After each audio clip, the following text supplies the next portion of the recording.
Bihar board, Jharkhand board, CBSE board 12th class में पूछता है व्हाट इज आइडियल सॉल्यूशन, आदर्श विलयन क्या है।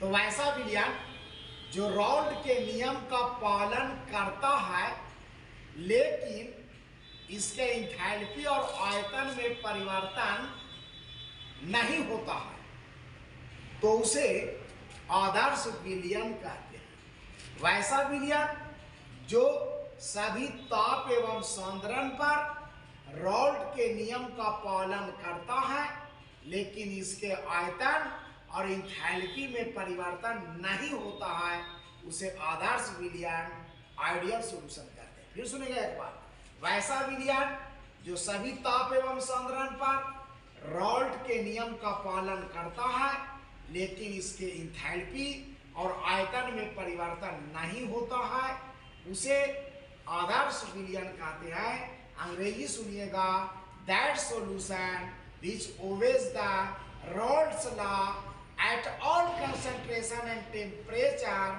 but their volume and enthalpy are not changed, is called ideal solution. That solution which obeys Raoult's law at all concentration and temperature, but their enthalpy and volume are not changed, is called ideal solution.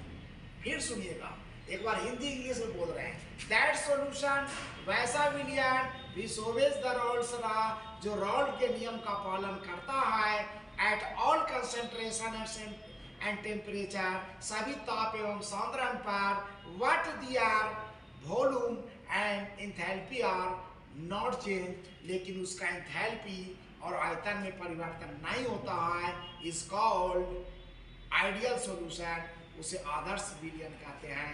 अब यहाँ पर थोड़ा देख लीजिएगा, that solution which obeys Raoult's law at all concentration and temperature, वैसा विलयन जो रॉल्ड के नियम का पालन सभी सांद्रण और ताप पर करता है, but their enthalpy and volume are not changed लेकिन उसका एंथैल्पी और आयतन में परिवर्तन नहीं होता है, is called ideal solution। अब इसका एग्जाम में उदाहरण लिखिएगा, अंग्रेजी लिख करके उदाहरण एग्जाम्पल लिख दीजिए या हिंदी का एग्जाम्पल लेने से नंबर सटीक नंबर मिलता है। बेंजीन एवं toluene, normal hexane, normal heptane, chlorobenzene, bromobenzene, n को नॉर्मल हेक्सेन पढ़ेंगे, एन को नॉर्मल हेप्टेन पढ़ेंगे।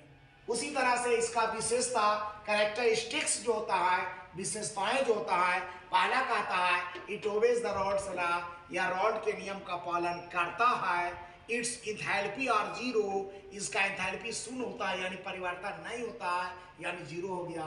इट्स वॉल्यूम आर जीरो, इसका आयतन शून्य होता है यानी there is no change of its volume, इसके आयतन में परिवर्तन नहीं होता है। इट्स एक्टिविटी आर इक्वल, इसकी सक्रियता मोल प्रभाव के बराबर होता है, AI इक्वल टू XI।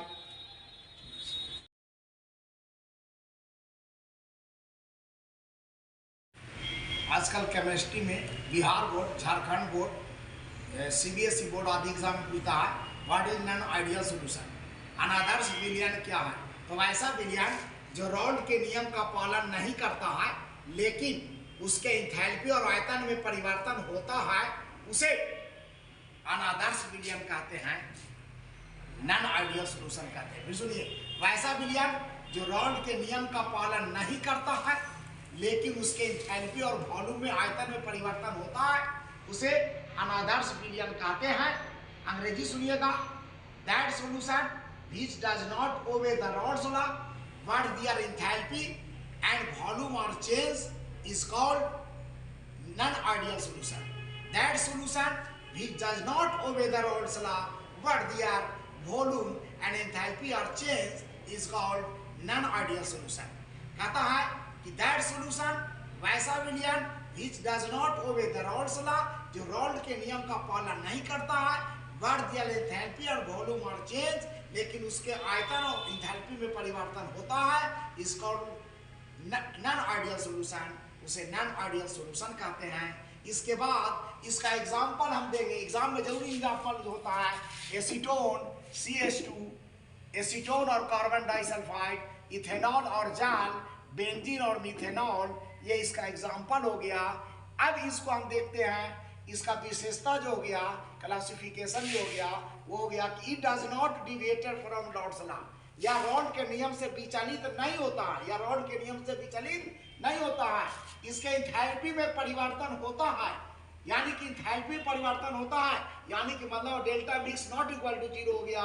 इसके आयतन में परिवर्तन नहीं होता है, यानी कि डेल्टा भी मिक्स वॉल्यूम यानी मिक्स हो गया, आयतन में परिवर्तन नहीं होता है। और इसके विलयन का सक्रियता उसके मोल प्रवाह के बराबर नहीं होता है।